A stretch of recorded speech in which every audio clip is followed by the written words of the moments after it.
We're very excited to be joined by Carmen Vitali of Fox Sports, NFC North reporter, and was previously a staff writer for the Tampa Bay Buccaneers. You can follow her on social media at CarmyV. Thank you for joining us, Carmen. I am so excited to be here. This is so much fun. We love having you here. I love your stuff, and I got to quote one of your pieces, which we'll talk about in just a moment, the other day on Speak, which I really loved. So that's a little tease for just a few minutes. But we were just talking about Justin Fields, and I find the Justin Fields conversation very interesting because I feel I am a little more pro Justin Fields than most people. I think he has a lot of potential. I think he was a great college player, and he wasn't just a runner in college. He's been, in my opinion, forced to be just a runner in the NFL. But now the Bears have the number 1 overall pick, and there are some quarterbacks available. What do they do with the number 1 overall pick? I mean, the right answer is trading out. That has to be the right answer at this point. Very rarely do you have the number 1 overall pick and you don't need a quarterback.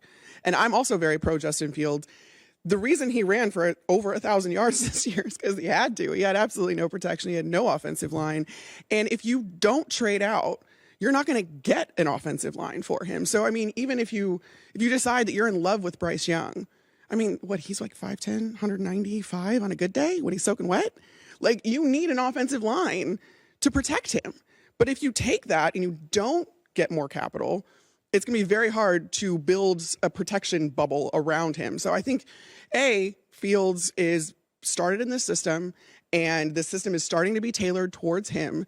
And he's the future. The player that he is the future of the league in general. These dual threat quarterbacks, the ones that can really hurt you with your legs, those are being, taken into account when it comes to the run scheme now. And you know how hard it is for defenses to have to account for a quarterback that can run on top of backs, that running backs in the backfield, and the Bears have a couple good ones if they hang on to David Montgomery. So I think the answer is to trade out. You mentioned all the holes that the Bears have to fill. You don't really have a choice. And I want to look at this kind of as a 2-year process. I don't want Bears fans to think, we have all this capital now, we can turn this team around in 1 year. That's not going to happen. But if you think of this as more of a 2-year process, now you're going to trade back and you could potentially get more capital for 2024 along with the lines of another first round pick. So it makes way too much sense. I think most of this is a smokescreen by Ryan Poles. I think he's very, it may be, his first GM job, but he came from Kansas City. This is nothing new to him. He's manipulating that rumor mill as much as possible because if you think that you're already going to get a haul for the number 1 overall pick, right? If now teams think that they have to persuade the Bears not to take Bryce Young or whatever quarterback that they're in love with, that could drive the price up even more. Well, yeah, it doesn't really benefit them to say right now that we're going to stick with Justin Fields. Now, that's sort of where I usually get caught up because I do think a young quarterback needs confidence and needs to know the team is behind him. Right. And I don't know that Justin Fields has done anything on the field to guarantee that he not be in this conversation. Right. So that's I'm able to apply reason to it because normally I would say, okay, I get it, but you're also crushing the confidence of your young quarterback. But in this situation, I do think Justin Fields has a little bit more developing to do before he can, demand that they not have this conversation and play the smokescreen game. But most overall, I'm hoping that you're right, which is why I would agree with you. Let's speak this into existence because it just makes more sense for them to trade out of that spot when you have someone like Justin Fields. Okay, so you have an amazing article on foxsports.com. Go look it up. Carmen Vitali is joining us, and you talked about Patrick Mahomes and Aaron Rodgers. And I mean, I have lots of thoughts about Aaron Rodgers, as all of us do, thanks to Aaron Rodgers inviting us into his life every week. This is the monster of his own making. Yes, absolutely. His responsibility. Yes. I didn't ask for this. I didn't ask for the foot. I didn't ask for all this information. I love it. I love the crazy. I love the chaos. I love having something to talk about and laugh about, and it's so weird. We love the content, to be clear. I didn't ask for it. No. I didn't ask for it. But you have a very interesting perspective on how the season went for Patrick Mahomes and how we praise and look at Patrick Mahomes and what happened with Aaron Rodgers. So obviously you have to go read it, but talk a little bit about where you were going with that. Well, yeah, I mean, I think actually it kind of caused quite a stir. Not thanks to the fact that you retweeted it, Joy, so thank you very much. But it was one of those things where they started in very similar spots. They were dealt very similar cards at the beginning of the season. I know Patrick Mahomes still had Travis Kelce. But when you think about the fact that Devontae Adams was responsible for the biggest production share of any one player to his team, you lost that. But you didn't change your scheme at all. And the thing is, if Patrick Mahomes had Travis Kelce, Aaron Rodgers had a two-headed monster in the backfield with Aaron Jones and A.J. Dillon, and they didn't adapt. They didn't evolve their scheme at all. They didn't become I think we all thought they were going to be a run-first team, and they had 7 first-round picks to start the season on that defense. That defense severely underperformed, too, so it's not necessarily all on Aaron Rodgers. But, A, the offense didn't evolve. B, Aaron couldn't be bothered to work with some of these younger guys that he was now going to have to work with, and Patrick Mahomes did. And in the Super Bowl, look at the guys that caught touchdown passes for him. They're guys that are younger players. I don't think we're thinking that, Kadarius Toney is a world beater. I mean, he was a first-round pick, but he's had a career resurgence at this point. And then Sky Moore, a rookie. So it can be done, but it's because Mahomes was he took the first phase of OTAs and he made it all his own. He went down to Texas with these guys. He was working out with them, did all that. Aaron Rodgers was nowhere to be found at OTAs. And when you have new guys coming in, especially young ones, you have to be able to get comfortable with them, especially in a system like Rodgers, who, some of the players said that he probably changed maybe a third of the plays this year, on the offense. And if you don't know his tendencies, his ticks, exactly where he wants you to be, the cadences he has, if you're not comfortable with that yet, and he's not comfortable with you, it's not going to work. And that's what we saw for most of the season. I love it so much.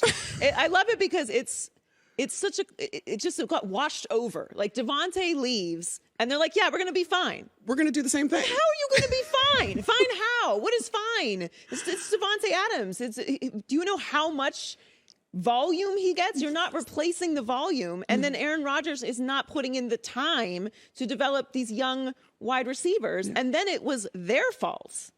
Actually, no, it is Aaron Rodgers' fault. If we're going to put Aaron Rodgers on that pedestal, that we put a Patrick Mahomes on, it can be done, which is the most important line of what you just said.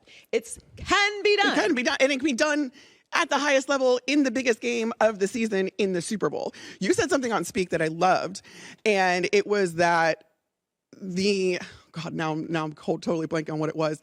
It was the fact that Aaron Rodgers, that first pass of the season to Christian Watson, 87-yard bomb, Christian Watson, drops it. And everybody else on the desk was like, well, that was Christian Watson's fault. No, it wasn't. He's not used to Aaron Rodgers.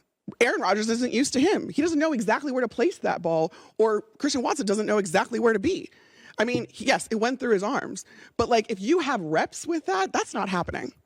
Why would it be Christian Watson's fault? It's the Hall of Famer's fault. Yes! It's the back-to-back league MVP's fault. It's not his fault. Is it literally his fault? He dropped the ball? Yes. But the actions, the prep, luck favors the prepared. That's why you practice. That's what practice is for. So, we talk about practice? We talk about practice, yes. And in this situation, it matters.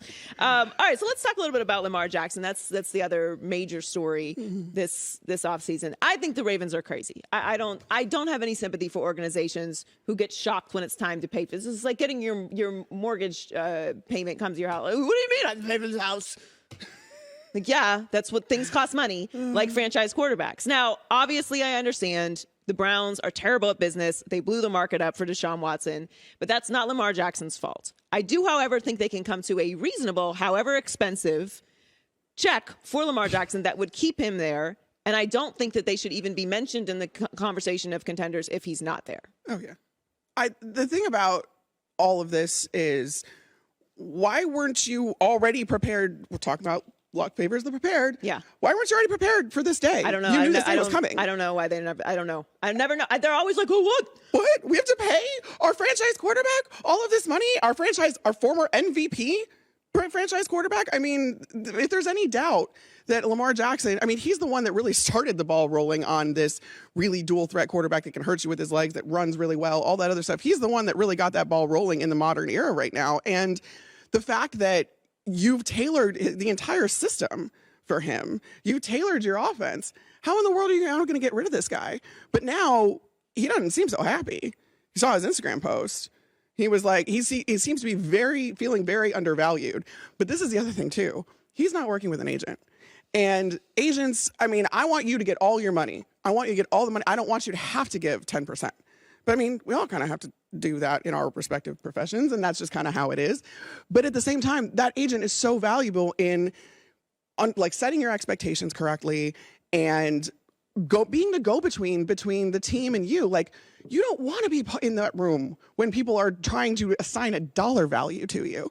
So of course Lamar doesn't feel very valued, and of course the Ravens don't want to give him a Deshaun Watson type deal because no one wants to. Well, he's working with his mother, as his mother is working as his agent. Yeah. So he's not directly negotiating. Yeah. It is going through her. He's just not using one of the bigger agencies. I get the guaranteed money issue. I don't think that any team is going to give, any team, is not just the Ravens. Right, no, for sure. Particularly the one team where the owner came out and said, I don't like that deal. I don't think any organization is going to do that. I think the owners we know the owners were not happy with that deal. Absolutely. They weren't happy with the Browns ownership for doing that. And I do believe that they all got together and were like, yeah, nobody else do this. This is not how we're going to do business. And also, I don't think from a business perspective, if I can remove the, humans working in this space, I don't think from a business perspective, it makes sense. You do reach a point of diminished return with all contracts. That's why you negotiate. At one point, this is too much money for one person, and this is as much as I want to be paid. And then that's when you sign the contract. Like, that's how this works. I think if you put that much guaranteed money into one player and they don't perform, or they get injured, which is a 100% chance in this league at some point, then you are in an impossible situation, which is why I get it. But I also understand from Lamar Jackson's perspective, you got to pay me more money than everybody else got than who's not named Deshaun Watson. Yeah. And that's completely fair. And I don't think they're contenders without him. Carmen, thank you so much for jumping on with us. We've got to have you on again. This was wonderful. This was great. It was great. Make sure you go and read her article. And she has another article coming out tomorrow. Should I tease what it is? I mean, it has to do with what we talked about today. So, Justin Fields, draft stuff. Go check it out. FoxSports.com. Carmen Vitali. Hi, everybody. Thanks for watching. Subscribe here to get the latest from the show. Also, be sure to check out more of the best clips from The Herd or go watch a few segments from other shows on FS1.